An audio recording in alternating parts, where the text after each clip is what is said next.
271. Sinota. Kumunot ang noo ni Nathaniel at sinabing, pupunta ako at tingnan ko.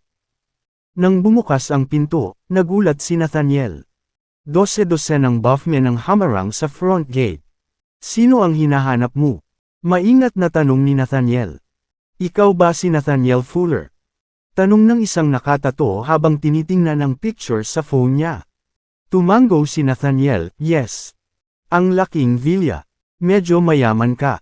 Masama ang pakiramdam ni Nathaniel. Seryosong tingin niyang sinabi, hindi ko kayo kilala lahat. Bakit nandito ka sa tapat ng bahay ko? Tumawa ang nakatato at sinabing, ayos lang kung hindi mo ako kilala, pero sigurado akong kilala mo kung sino si Ash Munoz. Ash! Matapat na sagot ni Nathaniel, she is my niece. Siyempre, kilala ko siya. Gayunpaman, hindi siya nananatili dito. Kung hinahanap mo siya, nasa tamang lugar tayo kung gayon. Pinutol niya ng may tato, Nathaniel Fuller, ang pamangkin mo ay humiram ng $2 milyong sa aming kumpanya. Isinulat niya ang iyong kolom ng guarantor. Ngayong nakatakas na siya, tama lang na kunin namin ang bayad mula sa iyo, ang guarantor. Nagulat si Nathaniel, $2 million. Bagamat nakatira siya sa isang villa na walang $90 million, binili ito ni Alexander. Si Nathaniel ay hindi kailanman nagkaroon ng ipon ng higit sa $100,000 sa kanyang buhay. Napakalaki ng halagang $2 milyong para mahawakan niya. Nagtataka si Nathaniel kung bakit kailangan ng isang batang babae na tulad ni Ash ng napakaraming pera at binigyan pa sila ng kanyang impormasyon. Geezer, bibigyan ka namin ng 2 pagpipilian. Ang utang sa kanya. Pagkatapos, aalis na kami kaagad. Tahimik na sinabi ng may tato, walang pag-aalinlangan na kinuha ni Nathaniel sa kanyang telepono, I'll ask her. Bakit ako magiging guarantor niya? Hindi ko siya tutulungan kahit mayroon akong $2 milyong. Tinawagan ni Nathaniel ang numero ni Ash. Isang malamig na boses lang ang narinig niya na nagsasabing naka-off ang telepono. Tinawagan ni Nathaniel ang mga magulang ni Ash at ganoon din ang narinig. Lumubog ang kanyang puso. Napagtanto niyang pinlano ni Ash ang lahat. Bago siya umutang sa mga loan shark. Ginamit niya ito para makakuha ng $2 milyong dahil mayaman ang anak niyang si Alexander. Naka-off ang lahat ng phone nila. Bakit hindi ka muna bumalik? Bibisita ako sa bahay nila after dinner, sabi ni Nathaniel. Bahay nila. The tattooed man chuckled, maraming beses kaming pumunta doon at walang nakitang tao. Nagsaboy pa kami ng pulang pintura sa bahay nila pero walang kwenta. Sila ang nanghiram ng pera. Sigurado akong mahahanap mo sila kung susukuan ka pa. Malungkot na sabi ni Nathaniel. Naisip niya na hindi siya dapat magbabayad ng utang. Kahit tiyuhin siya ni Ash. Tsaka halatang pinatayo siya ni Ash. Galit na sabi ng may tato nang marinig niya si Nathaniel, Geezer, enough is enough. Ikaw ang guarantor. Dahil hindi mo makontak ang asong iyon, ikaw ang magbabayad ng utang niya. Nobela. Kabanata 272. $2 milyong. Hindi namin kayang bayaran ng ganoong halaga. Galit na sabi ni Nathaniel. Tumawa ng malakas ang nakatato na parang may narinig na kalokohan, Geezer, $2 million lang ang principal. Ang kabuuang utang kasama ang interes ay $9,070,000. Nakikita ko na biktima ka rin. Papayagan kitang ibalik ang $9,000,000. Narinig ko na ang mga villa sa lugar na ito ay nagkakahalaga ng hindi bababa sa $40 milyong. Malamang doble ang halaga ng villa mo dahil ito ang una. I'm sure $9 million is nothing for you. Nagulat si Nathaniel sa sinabi niya, $9 million. Ang isang punong guro na $2 milyong ay naging $9 milyong pagkatapos ng interes. Tinitigan ng iba sagang si Nathaniel na parang tanga. Sabi ng isa sa kanila, Geezer, sa tingin mo bakit tayo tinatawag ng mga loan shark? Hindi ka namin sinusubukang takutin. Kung hindi ka makakabayad ng $9 million ngayon, magiging $13 million ang utang bukas ayon sa kontrata. Idinagdag ng may tato na lalaki, bukod sa utang na $9 million, kailangan mong bilhan ang bawat isa sa amin ng inumin para gantimpalaan kami. Para na rin sa pagsusumikap namin. Ito ay $50,000 bawat tao. 4 na po kami dito. Karagdagang $2 milyong. Kaya, kailangan mong bayaran ako ng $11 milyong. Kung hindi, baka kailanganin mong umalis sa villa na ito. Mata ko na tumingin sa loob ng villa ang may tato. Hindi ito naghahabol sa utang. Ito ay pagnanakaw. Tinuro ni Nathaniel ang may tato at galit na sabi. Geezer, pumirma ng kontrata ang pamangkin mo. Ang iyong mga detalye ay nasa kolom ng guarantor. Wala kaming choice kundi pumunta para sa iyo. Mas mabuting magbayad ka kaagad. Masamang balita para sa iyo kung iniinis mo kami. Ginamit ng may tato na lalaki ang pagkakataon na makakuha ng dagdag na $2 milyong sa pamamagitan ng paghiling kay Nathaniel na bilhan sila ng mga inumin dahil karaniwang nagbabayad ang mga mayayaman upang maiwasan ang gulo. Nilapitan ng iba sa gang si Nathaniel upang takutin kanya. Pagkatapos, narinig na tinatawag ni Naomi si Nathaniel, "Tatay, sino ito? What took you so long out there?" Lumingon si Nathaniel at nakita niya si Naomi, Winona, at ang iba pa na naglalakad palapit sa kanya. Ipinaliwanag niya sa kanila ang lahat. Sa sobrang galit ni Naomi at Winona ay wala silang masabi. Hindi nila akalain na ganito pala kawalanji ang pamilya ni Ash. Nathaniel Fuller, magbayad ka na. Kung hindi, hinding-hindi kita mapapatawad. Naubusan na ng pasensya ang lalaking may tato, nag-aatubili na sinabi ni Naomi, pumunta ka at hanapin ang taong may utang sa iyo. Bakit ka nagkakagulo sa harap ng bahay ko? Tinitigan ng may tato si Naomi at tumawa, so, all of you are determined not to pay the money, right? Malaki. Binabalaan kita. Mula ngayon. Mas mabuting manatili kayong lahat sa loob ng bahay. Sino ang nakakaalam? Baka ma-accident ka kapag umalis ka sa lugar na ito. Lalo na yung dalawang babae. Napatingin ang may tato kay Naomi at Yulia. Ang ganda niyong dalawa. Kung ibinebenta sila sa isang club, maaaring hindi sila ng $1 milyong o $2. Baka mas magiging sulit sila kung gusto nila ng ilang mayayamang lalaki. Kabanata 273. Patuloy ang pagtakbo ng bibig ng lalaking may tato nang hindi napapansin ang layunin ng pagpatay kay Alexander. Siya ay nagkaroon ng death wish sa pamamagitan ng pananakot sa kanyang mga magulang at pang-iinsulto sa kanyang asawa at kapatid na babae.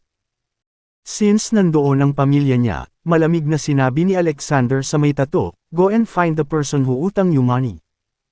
Bibigyan kita ng 10 segundo para mawala sa paningin ko. Isang pagkakataon lang ang binibigay ko sa iyo. Nagulat noong una ang lalaking may tato. Tapos, humagalpak siya ng tawa. Anak, sino ka sa tingin mo? How dare you threaten me? Sinusubukan mo bang kumilos ng matigas? Nagtawanan din ang mga kampan ng may tato. Akala nila ay tanga si Alexander dahil marami na siya. Parang nambobola lang si Alexander.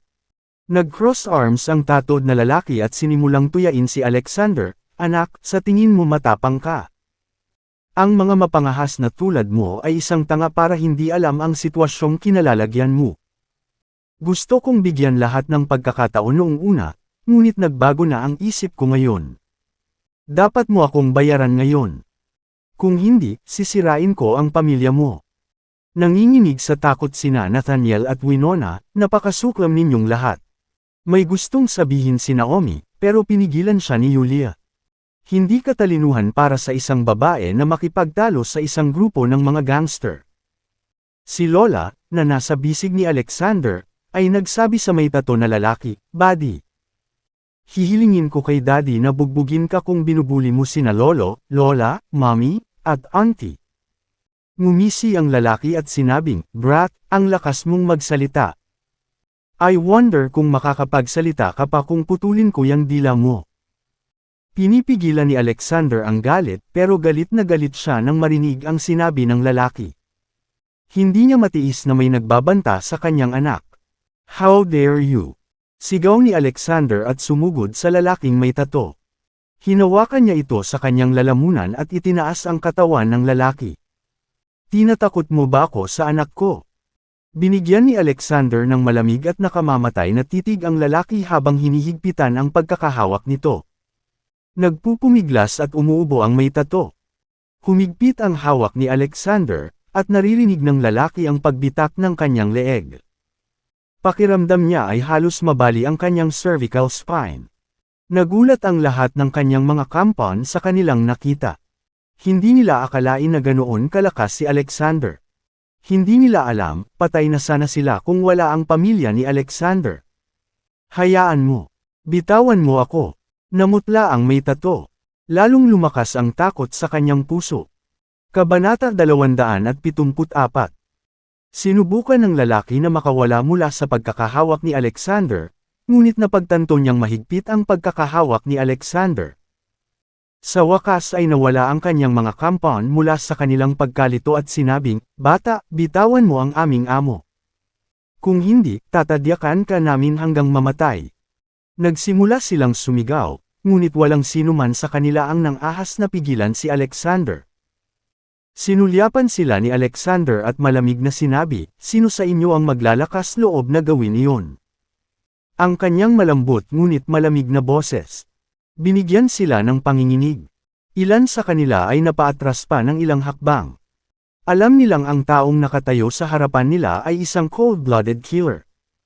Mas masahol pa sa amo nila ang hawantong sa mga nanakit sa kanya.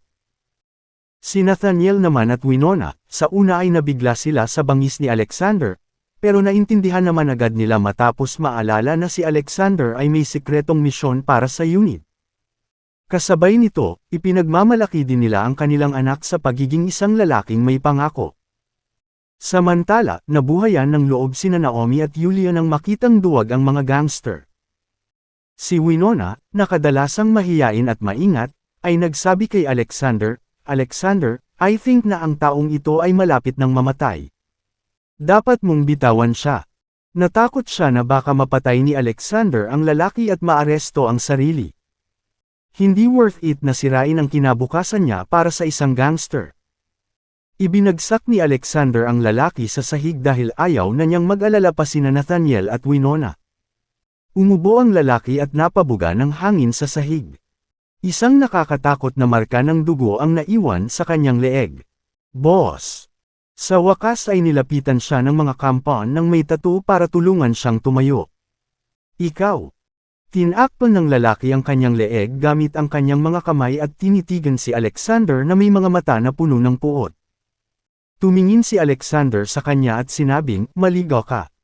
Kinagat ng lalaki ang kanyang mga ngipin, "Brat, naging pabaya ako, kaya kailangan mong samantalahin. Maaari kang maging malakas, ngunit sa palagay mo ba ay mapoprotektahan mo silang lahat ng mag-isa kung sasalakayin ka naming lahat? Kung ayaw mong masaktan sila, bayaran mo na lang. Kakalimutan ko lahat ng nangyari kanina kung gagawin mo. Kung hindi, dapat mamatay ang buong pamilya mo." Nagsimulang tumawa si Alexander nang marinig ang sinabi ng lalaki. Ayaw niyang patayin ang mga ito dahil nasa paligid ang kanyang pamilya at si Yulia. Gayunpaman, ang ilang mga tao ay hindi nakakakuha ng pahiwatig sa paligid, at sinabing, "Nay, Tatay, Naomi, Yulia, ibalik mo si Lola. Haharapin ko ang mga taong ito." Hindi siya natakot sa mga taong ito ay maaaring makapinsala sa kanyang pamilya gaya ng sinasabi ng lalaking may tato. Siya ay natatakot na ang karahasan na sumunod ay matakot sa kanyang pamilya. Pagkatapos ng lahat, hindi ito ang North. Pagkatapos makausap ni Alexander ang kanyang pamilya, huminto ang isang itim na Mercedes-Benz sa harap ng villa. Tatlong lalaki ang lumabas sa kotse, at ang nangunguna ay si Adam Curray. Kabanata 275. Si Stuart, na natalo kay Alexander kahapon, ay sumunod sa likod ni Adam. Ang isa pang tao ay isang lalaking nasa katanghaliang gulang na nakasuot ng salamin. Nakasuot siya ng suit at parang katulong ni Adam. Lumapit silang tatlo kay Alexander at sinalubong siya ng bow, "Greetings, Mr. Thomas." Maingat na sabi ni Adam, na nakatayo sa harapan, "Mr.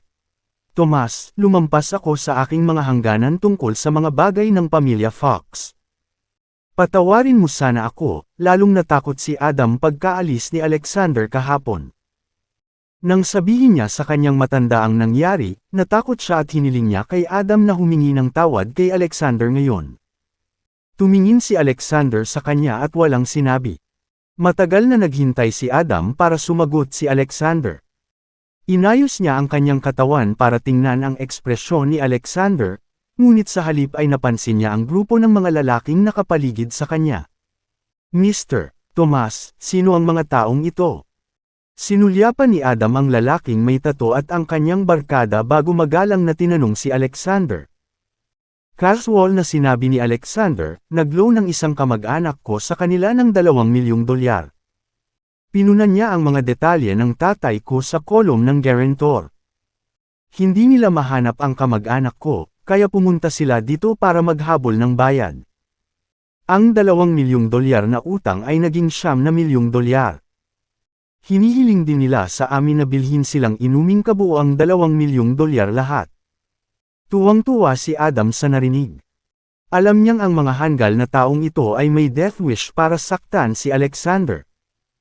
Ang pagkikita nila ngayon ay isang magandang pagkakataon para ipakita niya kung ano ang kaya niyang gawin para kay Alexander. Lumingon si Adam at sinabi sa lalaking may tattoo, $9 million plus $2 million. Isang kabuuang $11 milyong, tama ba? Babayaran na lang kita. Inabot ni Adam ang lalaking nakasuot ng salamin. Agad na kinuha ng lalaki ang isang checkbook mula sa kanyang briefcase. Kinuha ito ni Adam, isinulat ang halaga, at pinirmahan ang tseke. Sunod, ibinato niya sa mukha ng may tato ang tseke, $11 milyong. Kunin mo. Tuwang-tuwa ang lalaking may tato nang makita ang tseke sa lupa. Yumuko siya para kunin ito. Bago niya makuha ang tseke, sabi ni Adam, talagang nangangahas ka bang kunin ang tseke ko? Nagulat ang lalaki noong una, ngunit tumawa siya at sinabing, ano ang masama sa pagkuha nito? Tama lang na bayaran ang utang ng isang tao. Pagkatapos, kinuha niya ang tseke at hinawakan ito ng mahigpit sa kanyang kamay. Tumingin si Adam sa kanya at sinabing, hayaan mo akong magpakilala.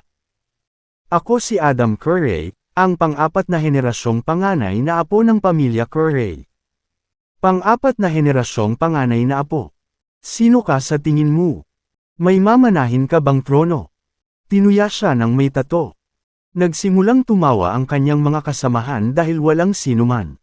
Gumamit ng makalumang titulo ngayon. Biglang napabulalas ang isa sa kanila, ang pamilyang Curray. Isa sa 4 na dakilang pamilya. Natigilan ang lahat. Isa pang lalaki ang bamulong, naku. Sumulat lamang siya ng isang tseke na bawasan ng $11 milyong at tinawag ang kanyang sarili na ika-4 na henerasyon na panganay na apo ng pamilya Curray. Dapat siya iyon. Siya si Mr. Adam mula sa pamilya Curray, ang pangalawa sa pinakamaimpluwensyang pamilya sa Cloudtopia. Namutla ang mukha ng lahat. Tumutulo ang pawis sa noo ng lalaking may tato. Hindi niya sigurado kung ano ang gagawin sa tseke sa kanyang mga kamay. Nobela. Kabanata 276. Marahil ang kapangyarihang hawak ng 4 na dakilang pamilya ay ang pinakadulo ng malaking bato ng yelo hindi bababa sa kung ano ang nadarama ng mga ordinaryong tao. Gayunpaman, lahat ng tao dito ay may malinaw na pag-unawa sa mga posisyon ng mga pamilya sa Cloudtopia. Hindi ito mangangailangan ng maraming pagsisikap para sa ang pangalawa sa pinakamahuhusay na Curray upang durugan ang sinuman dito. Ngunit, ang taong may tinta ay nagkaroon ng lakas ng loob na lumayo na may dalang pera na pag-aari ni Adam, ang tagapagmana ng mga Curray. Iyon ay 100 na papunta sa impyerno. Mabigat sa kamay ng lalaking may tato. Isa pang nakakatakot na katotohanan ang bumungad sa kanya. Bumaba si Adam sa kanyang sasakyan at pumunta sa Alexander, lumuhad at hinarap ang lalaki ng may karangalan. Hindi ito iniisip ng lalaking may tato na si Adam. Ay hindi naging banta sa kanya noon. Ngayong nalaman niyang si Adam ang tagapagmana ng sambahayan ni Curray, pinabayaan lamang ito ni Alexander ay. Boom! Ang bagong napagtanto ay sumabog sa isip ng may tato. Para yumuko ang tagapagmana ng mga Curry. Down sa pagpipitagan. Iba na siguro ang tao.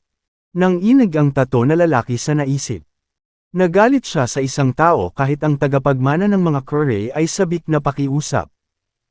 Nang makuha ang pahiwatig mula sa kanyang madilim na mukha, ang kanyang mga alipor sa likod ay tumingin kay Alexander sa takot. Ang mukhang Pinong Ginoo ay hindi lamang nagtataglay ng mga dakilang kapangyarihan, ngunit siya rin ay isang taong may malaking katayuan. Ito ay lampas sa kanilang imahinasyon. Natagalan bago ang may tato na lalaki ay humugot ng lakas ng loob na iharap ang tseke kay Adam gamit ang dalawang kamay. Hingal na hingal siyang nagsalita, Mr. Curry, hindi ko makukuha ang pera mo. Nilinaw ni Adam kanina na sa pamamagitan ng pagkuha ng tseke, ang lalaking may tato ay gumagawa ng isang kaaway sa kanya at sa mga Curry. Ito ay hindi isang panganib na maaaring gawin ng may tato na lalaki. Kinukuha ang pera ni Mr. Tomas dahil hindi mo makukuha ang pera ko. Tanong ni Adam. Ang lalaking may tato ay hindi na niya matayog na tao. Nangangamba sa harapan ni Adan, walang humpay na umiling ang may tato na lalaki at napabulalas. Hindi. Hindi ako mangangahas. Hindi ko makukuha ang pera ni Mr. Tomas. Mr. Curry, hindi ko alam kung sino ka. Kung maaari lamang po. Pakiusap ko. Maawa ka sa akin. Ang may tato na lalaki ay naluluha. Ang tanging pinuntahan niya ay humiling ng utang, ngunit si Alexander ang dumating sa kanyang landas. Dito para magdulot ng eksena. Ako ba ang taong dapat mong pakiusapan? Matipid na tanong ni Adam. Dumbstruck noong una, nakuha ng tato na lalaki ang mensahe at agad na humingi ng tawad kina Alexander, Nathaniel, at sa iba pa. Ginoo. Fuller, Mr. Tomas, wala na ako sa linya para sabihin ang sinabi ko. Deserve kong mamatay. Please accept my apology. Makakalimutan natin ang $2 million loan ni Ash. Hindi ko gusto ang pera. Kukunin ko ang aking mga tauhan at aalis ngayon din. I can promise we'll never show our faces in your presence. Ang may tato na lalaki ay handang tumungo sa burol. Si Alexander ay nanunuya at sumagot, dapat kang mangolekta ng pera sa sinumang may utang sa iyo. Ito ay walang kinalaman sa akin, sa simula. I don't need that favor from you. Tama ka. The outrageous girl isn't, sulit ang oras mo. Tumalon ang may tato na lalaki para ay echo ang kanyang sentimiento. The debts between you and Ash. Ayusin ninyo iyan sa inyong mga sarili. Ngunit pinasok ninyo ang aking tahanan, pinagbantaan ang aking mga magulang at anak na babae, at iniinsulto ang aking asawa at kapatid na babae. Anong gagawin natin? Ay! Nawala ang gulat sa mga mata ng lalaking may tato. Sinulyapan siya ni Alexander. Nagkaroon ka ng pagkakataon, ngunit sa halip na bumitaw, nagpasya kang gawin ang mga bagay ng higit pa. Ngayon, oras na para bayaran mo ang iyong hanggal na pag-uugali. Kabanata 277. Magbayad. Pay for what? Tanong ng nakatato na lalaki. Nakangiting sinabi ni Alexander, para sa isang loan company na tulad mo, I bet malamang kumita ng dirty money ang amo mo. Well, maaari kang bumalik at kolektahin ang pera para sa akin. Iubos sa kanya ang lahat ng pera at i-donate ito sa kawang gawa. Ano? Ang pagkawala ng kulay sa mukha ng lalaking may tato ay agad na napalitan ng galit habang siya ay sumagot, ang daming tanong, Mr. Tomas. Siya ang amo ko. Magkakaroon ng pagdanak ng dugo bago niya mailabas ang pera. Sagot ni Alexander sa malamig na boses, wala akong pakialam kung paano mo ito gagawin. May araw ka. Pinutol ni Adam ang lalaking may tato bago pa man masabi. Hindi ito talakayan. Huwag makipagtalo sa iyong paraan mula dito. Gawin mo ang sinabi sa iyo. Maaari kang mabaygo sa gawain o tumakas, ngunit sa karangalan ng aking pamilya, hindi ito magiging kahihinatnan na kakayanin mo. Pinunasan ng kulay ang kutis ng lalaking may tato. Lakas ng loob na magbitaw ng salita. Jesucristo. Ito ay sa karangalan ng pamilya Curry. Sa madaling salita, asahan ng lalaking may tato na susundan siya ni Adam at ng buong pamilya Curry kapag nabigo siyang matugunan ang hiling ni Alexander. Maaari siyang tumakbo, ngunit hindi siya makapagtago sa mga Curry. Ang nakatato walang ibang pagpipilian ng lalaki kundi sundin ang utos ni Alexander. Dahil doon, huminga ng malalim ang may tato at sunod-sunod na sumagot, "Got it, Mr. Tomas." Malakas at malinaw, Mr. Curry. Ang lalaking may tato ay ganap na bummed out. Akala niya ay magiging diretsyong ito, ngunit hindi isa, kundi dalawang hadlang ang kanyang nataman. Ang kanyang buhay ay sumipsip. Hindi lamang siya ay walang pera, ngunit ang may tato na lalaki ay kailangan ding ibigay sa kanyang amo ang lahat ng pera.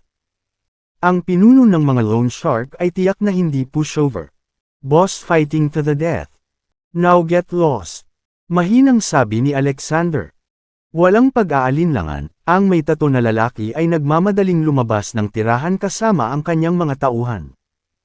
Tumakas sila roon bago nagbago ang isip ni Alexander na iligtas ang kanilang buhay. Minsan ang mga taong ito nang wala na si Adam, lumapit si Adam kay Alexander at masiglang nagsalita, "Alexander, kahapon sa Foxes," nang hindi nag-abala pang mag-aksaya ng hininga sa kanya, tumingin si Alexander kay Adam at biglang tumahol, "Pwede ka nang umalis." Natigilan si Adam habang nagpapakumbaba. Tumugon na nakayuko, "Oo, Mr. Tomas." Pagkatapos ay inakay niya si Stuart at ang lalaking nakabo-spectacled sa gate.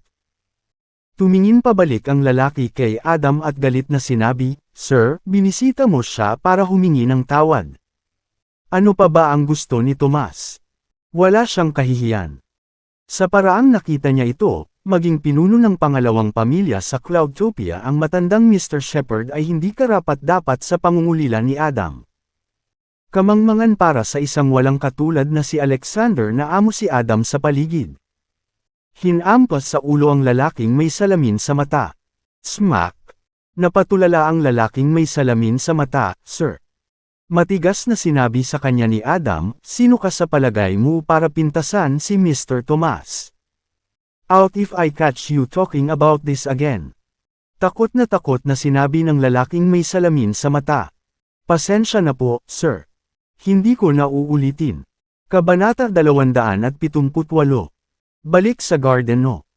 1, hindi makapaniwalang tinitigan ni Nathaniel si Alexander at sinabing, "Alexander, si Adam ba talaga ang batang tagapagmana ng mga Curry?" At pinag-uusapan ko ang tungkol sa isa sa 4 na mahusay na pamilya. Balik sa Garden No. 1, hindi makapaniwalang tinitigan ni Nathaniel si Alexander at sinabing, "Alexander, si Adam ba talaga ang batang tagapagmana ng mga Curry?" At ang tinutukoy ko ay ang isa sa 4 na mahusay na pamilya. Sa mga tingin ni Naomi, Yulia, at ng iba pa, sabik din silang makakuha ng sagot. Tiyak na si Alexander ang tagapagmana ng mga Curry na kumakain sa labas. Palad ng kanyang kamay. Gayunpaman, si Lola ay nasa isang maliit na mundo ng kanyang sarili. Gaya ng dati, tumangala siya kay Alexander, pumalakpak ang kanyang mga kamay at nagyaya, "Wow! Tinakat mo ang body. Ang tatay ko ang pinakadakilang tatay sa mundo." Nakangiting kinuha ni Alexander ang maliit na babae mula sa mga braso ni Yulia at masuyong ipinulupot ang daliri nito sa ilong nito. Sabi niya, "Maaari kang maging kasing talino kung kumilos ka at magiging mabuting babae." "Oo. Turuan mo akong lumaban, Daddy. Gusto kong maging malakas kagaya mo." Tumango ang batang babae bilang pagpapakita ng determinasyon. Tumango si Yulia, "Babae ka, Lola. Ayokong mag-away kayo. We have Daddy. Kaya niya tayong protektahan." Natutuwa si Alexander, "Oo, may punto si Boss. Walang makakapili sa iyo sa tabi ko." "Boss. Tinatawag mo ba akong bossy?" Gumapang si Blush sa magandang mukha ni Yulia. Dapat pagmasdan ng lalaki ang kanyang bibig sa harap ng kanyang mga nakatatanda. Dahil mukhang kinakabahan at nahihiya si Yulia, nakangiting sumagot si Alexander, "Nagbibiro ako. Bossy CEO sa office ang misis ko, but back home, she's the sweetest little thing." "Eh ano bang sinasabi mo, bumalik ka na sa hapag-kainan." Sheepish, kinurot ni Yulia si Alexander sa baywang. Gayunpaman, ginawa niya ito nang hindi malinaw dahil nasa paligid sina Nathaniel at Winona. Og! Biglang napabuntong hininga si Alexander habang nagnakaw ng sulyap sa grupo. Mukhang nakita ito ng lahat dahil naka-stitches sila. Iyon ang hudyat niya para mabawasan ang pagiging chikinas. Sa pagitan ng tawanan at daldalan, hindi nagtagal ay bumalik ang pamilya sa hapagkainan. Pagkatapos ng hapunan, si Nathaniel at Winona ay hindi nakayanan ni Lola, kaya nanatili sina Alexander at Yulia ng ilang sandali. Si Lola ay isang bundle ng kagalakan, pagbigkas ng mga tula sa lolo at paglalagay ng isang pagtatanghal sa pagsasayaw para kay Lola.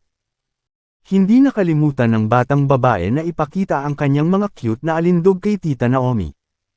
Naakit niya ang buong pamilya, na naglalagay ng mga ngiti sa mukha ng lahat. Ang masasayang panahon ay lumipad. Hindi nagtagal, oras na ng tulog ni Lola. Nang makitang halos hindi na makayanan ng batang babae. Panatilihing bukas ang kanyang mga mata, Nathaniel at Winona ay walang pusong nananatili sa paligid ng mas matagal. Column, Lola. Dumaan ng mas madalas kasama ang iyong daddy at mommy. We will miss having you around. Nag-aatubili na nagpaalam si Nathaniel at ang iba kay Lola. Lola firmly bobbed her head. Oo, mahal din kita, Lolo, Lola, at Tita Naomi. Dadalan kita ng maraming masarap na pagkain pagdating ko sa susunod. Nako! Ako dapat ang bibilhan mo ng masarap na pagkain, ang tanga kong babae. Napangiti si Winona sa batang babae. Pabalik sa bahay, nagmuni-muni si Alexander habang nagsasalita, bakit hindi tayo mag-impake bukas at lumipat? Sa Ocean Hill, Yulia. Ocean Hill. Napatagal si Yulia para maintindihan ang sinasabi niya. Tumango si Alexander. Oo. Binili ako ni Diane ng lugar doon noong una akong bumalik sa Cloudtopia. The place has the right environment and facilities for Lola to have the perfect childhood. Sa halip na iwanang walang laman ng lugar, maaari pa tayong lumipat doon. Kabanata 279. Yulia mulled over Alexander, remarked before uttering, Alexander, I know you adore Lola and want the best for her. Pinag-isipan ni Yulia ang sinabi ni Alexander habang nagsalita, Alexander, alam kong mahal mo si Lola at gusto mo ang pinakamaganda para sa kanya.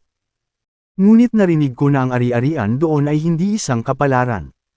Maaaring hindi mo masyadong iniisip ito, ngunit hindi ko kayang ibigay ang lahat ng ibinibigay mo ng may mabuting budi. Siya ay isang babaeng may paggalang sa sarili. Masayang binigyan siya ni Alexander ng yakap, nakasandaw sa kanyang tainga upang huminga ng matamis na bulong, ito ay hindi tungkol sa gastos. Isang bahay lang. At saka, anak ko si Lola, at asawa kita. Ang lahat ng mayroon ako ay sa iyo upang tamasahin ng walang kabit-kabit. Ang kanyang mga salita ay nagpatahimik kay Yulia. Bagamat hindi sumagi sa isip niya na makakuha ng kahit ano mula kay Alexander, naantig si Yulia na handa si Alexander na ibahagi ang lahat sa kanya at kay Lola. Paanong tatanggihan ni Yulia ang tapat at umaasang mga mata ni Alexander? Marahan siyang tumango. Sige. Over the moon, agad na hinalikan ni Alexander ang pisngi ni na Yulia at Lola. Lola, binigyan kami ni Mommy ng okay. Lilipat tayo sa isang malaking bahay. Wow! Kasing laki ba ito ng bahay ni na Lolo at Lola? Napatalon sa tuwa si Lola at nagtanong. Malaki pa ito sa bahay ni na Lolo at Lola. Masiglang sagot ni Alexander. Hindi maitago ng batang babae ang excitement sa kanyang mukha. Si Yulia ay maaaring hindi gumawa ng malaking kaguluhan dito, ngunit ito ay isang matamis na sandali para sa kanya. Kinabukasan ay nagkataon na ang katapusan ng linggo.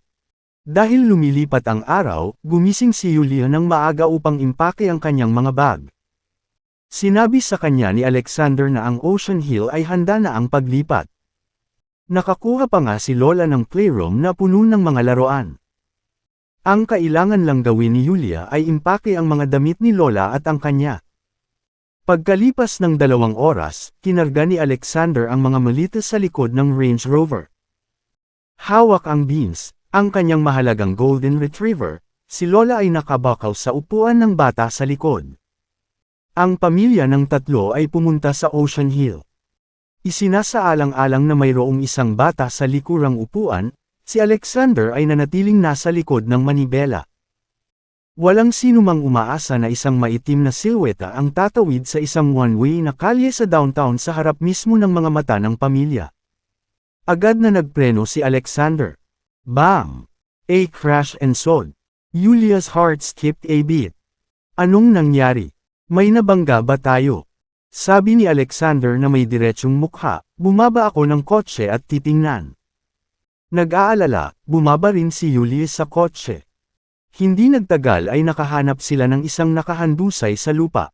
Matandang nasa 60s habang nakakapit sa kanang gulong sa harap ng sasakyan. He whined in the top of his lungs. Ouch! It hurts, bulag ka ba? Hindi mo ba ako nakikitang tumatawid sa harap mo? Kasunod ng pagkikita nina Alexander at Julia, ang matanda ay humagulgol sa loob at galit.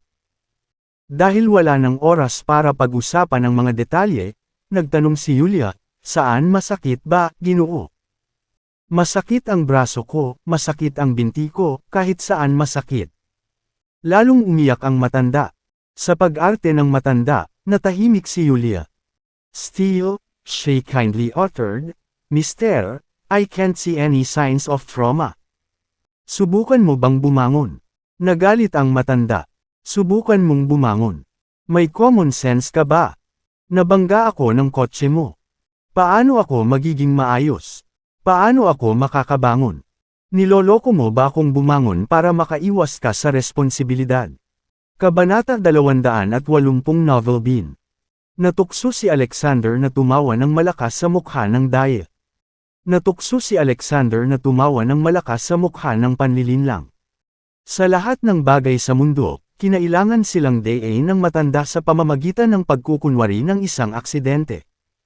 Maaaring pumili ang matanda ng mas mabuting biktima kaysa kay Alexander.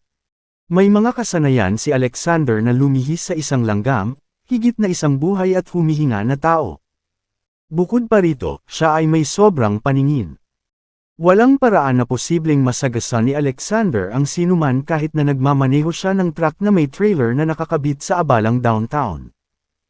Ang tanging paliwanag lamang ay ang matanda ay kusa na tumalon sa kalsada. Sa pag-aayos sa pangit na mukha ng matanda, si Alexander ay mahinang bumulong, umalis ka. Anong sabi mo? Sinabi mo lang ba na umatras ako? Binigyan ng matandang lalaki si Alexander ng nakakamatay na titig habang nakakapit sa manibela. Mga binibini at Ginoo. Tingnan mo ito. Ibinagsak ako ng batang lalaki sa lupa, ngunit nang hindi nagpapakita ng anumang pag-aalala, sinabi niya sa akin na F*** ang aking sarili. Nasaan ang hustisya? Ikibit balikat ko na sana ito, ngunit isa lang akong walang magawang matanda. Hindi ko alam kung kailan ang susunod kong kakainin. How am I supposed to afford a medical examination at the hospital? Habang nagsasalita, ang matanda ay napaiyak. Ang kanyang maaanghang na pagkukwento ay sumakaw sa mga nanunood. Nang dumami ang mga tao, sinimulan nilang ituro sina Alexander at Julia.